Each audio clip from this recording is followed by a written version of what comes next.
yang menyelamatkan sehingga kita bisa.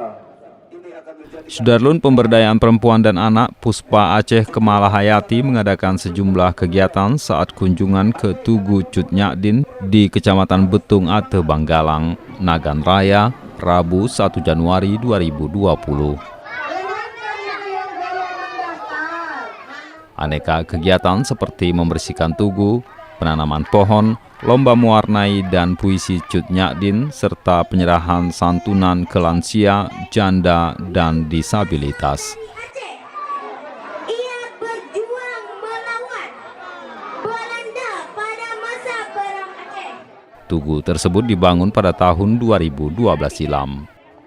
Di sekitar lokasi itu, Cut Nyakdin pernah menetap selama 3 tahun dalam menumpas penjajah Belanda. Kenapa kita mengambil di Betung Ate? Karena di sini kan ada sesuatu yang sangat monumental, ada Tugu Cut Nyakdin, dan Cut Nyakdin itu adalah spirit buat perempuan Indonesia, termasuk perempuan Aceh.